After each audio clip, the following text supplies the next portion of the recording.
بسم اللہ الرحمن الرحیم۔ السلام علیکم۔ ملک شام کا ایک یہودی ایس مکہ سے کچھ فاصلے پر رہتا تھا۔ وہ جب بھی کسی کام سے مکہ آتا تو وہاں کے لوگوں سے ملتا، ان سے کہتا، بہت قریب کے زمانے میں تمہارے درمیان ایک بچہ پیدا ہوگا، سارا عرب اس کے راستے پر چلے گا، اس کے سامنے ذلیل اور پست ہو جائے گا، وہ عجم اور اس کے شہروں کا بھی مالک ہو جائے گا۔ یہی اس کا زمانہ ہے۔ جو اس کی نبوت کے اس زمانے کو پائے گا اور اس کی پیروی کرے گا، وہ اپنے مقصد میں کامیاب ہوگا۔ جس خیر اور بھلائی کی وہ امید کرتا ہے وہ اس کو حاصل ہوگی، اور جو شخص اس کی نبوت کا زمانہ پائے گا مگر اس کی مخالفت کرے گا، وہ اپنے مقصد اور آرزو میں ناکام ہوگا۔ مکہ معظمہ میں جو بھی بچہ پیدا ہوتا وہ یہودی اس بچے کے بارے میں تحقیق کرتا اور کہتا ابھی وہ بچہ پیدا نہیں ہوا۔ آخر جب نبی کریم صلی اللہ علیہ وسلم اس دنیا میں تشریف لائے تو عبد المطلب اپنے گھر سے نکل کر اس یہودی کے پاس پہنچے۔ اس کی عبادت گاہ کے دروازے پر پہنچ کر انہوں نے آواز دی۔ ایس نے پوچھا کون ہے؟ انہوں نے اپنا نام بتایا۔ پھر اس نے پوچھا تم اس بچے کے بارے میں کیا کہتے ہو؟ اس نے انہیں دیکھا پھر بولا ہاں تم ہی اس کے باپ ہو سکتے ہو۔ بے شک وہ بچہ پیدا ہو گیا ہے جس کے بارے میں تم لوگوں سے کہا کرتا تھا۔ وہ ستارہ آج طلوع ہو گیا ہے جو اس بچے کی پیدائش کی علامت ہے، اور اس کی علامت یہ ہے کہ اس وقت اس بچے کو درد ہو رہا ہے۔ یہ تکلیف اسے 3 دن رہے گی اور اس کے بعد یہ ٹھیک ہو جائے گا۔ راہب نے جو یہ کہا تھا کہ یہ بچہ 3 دن میں تکلیف میں رہے گا تو اس کی تفصیل یہ ہے کہ آپ نے 3 دن تک دودھ نہیں پیا تھا، اور یہودی نے جو یہ کہا تھا کہ ہاں آپ ہی اس کے باپ ہو سکتے ہیں، اس سے یہ مراد ہے کہ عربوں میں دادا کو بھی باپ کہہ دیا جاتا ہے، اور نبی کریم صلی اللہ علیہ وسلم نے ایک بار خود فرمایا تھا میں عبد المطلب کا بیٹا ہوں۔ یہودی نے عبد المطلب سے یہ بھی کہا تھا اس بارے میں اپنی زبان بند رکھیں، یعنی کسی کو کچھ نہ بتائیں ورنہ لوگ اس بچے سے زبردست حسد کریں گے، اور اتنا حسد کریں گے کہ آج تک کسی نے نہیں کیا، اور اس کی اس قدر سخت مخالفت ہوگی کہ دنیا میں کسی اور کی اتنی مخالفت نہیں ہوئی۔ پوتے کے متعلق یہ باتیں سن کر عبد المطلب ایس سے پوچھا اس بچے کی عمر کتنی ہوگی؟ یہودی نے اس سوال کے جواب میں کہا اگر اس بچے کی عمر تبھی ہوئی تو بھی 70 سال تک نہیں ہوگی، بلکہ اس سے پہلے ہی 61 یا 63 سال کی عمر میں وفات ہو جائے گی، اور اس کی امت کی اوسط عمر بھی اتنی ہوگی۔ اس کی پیدائش کے وقت دنیا کے بت ٹوٹ کر گر جائیں گے۔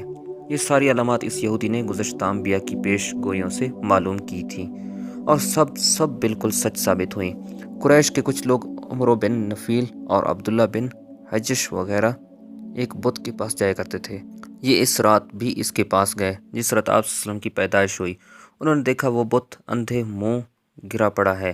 ان لوگوں کو یہ بات بری لگی، انہوں نے اس کو اٹھایا سیدھا کر دیا، مگر وہ پھر گر گیا۔ انہوں نے پھر اس کو سیدھا کیا، وہ پھر الٹا ہو گیا۔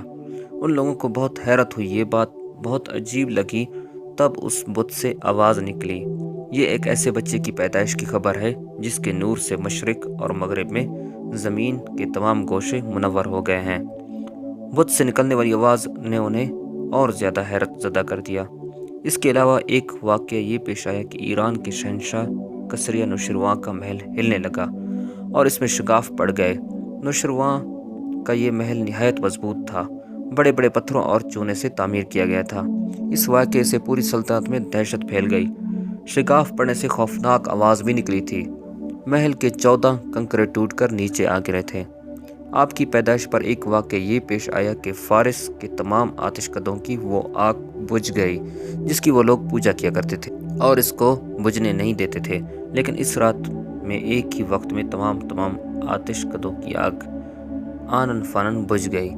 آگ کے بجھنے والوں میں رونا پیٹنا مچ گیا۔ کسریہ کو یہ تمام علامات ملی تو اس نے ایک کاہن کو بلایا۔ اس نے اپنے محل میں شگاف پڑنے اور آتش کدوں کی آگ بجھنے کے واقعات اسے سنا کر پوچھا آخر ایسا کیوں ہو رہا ہے؟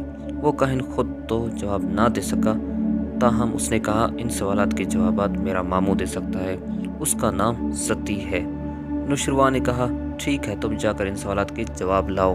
وہ گیا، ستی سے ملا اور یہ واقعات سنائے۔ اس نے سن کر کہا ایک عصا والے نبی ظاہر ہوں گے جو عرب اور شام پر چھا جائیں گے، اور جو کچھ ہونے والا ہے وہ کر رہے گا۔ یہ سن کر اس نے یہ جواب کسریہ کو بتایا۔ اس وقت تک کسریہ نے دوسرے کاہنوں سے بھی معلومات حاصل کر لی تھی، چنانچہ یہ سن کر اس نے کہا تب پھر ابھی وہ وقت آنے میں دیر ہے، یعنی ان کا غلبہ میرے بعد ہوگا۔ پیدائش کے 7ویں دن عبد المطلب نے آپ کا عقیقہ کیا اور نام محمد رکھا۔ عربوں میں اس سے پہلے یہ نام کسی کا نہیں رکھا گیا تھا۔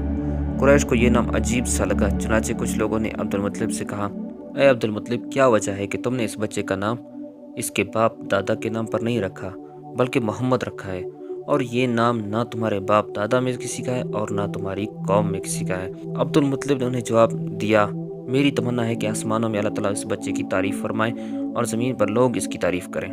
محمد کے معنی ہے جس کی بہت زیادہ تعریف کی جائے۔ اسی طرح والدہ کی طرف سے آپ کا نام احمد رکھا گیا۔ احمد کا نام بھی اس سے پہلے کسی کا نہیں رکھا گیا تھا۔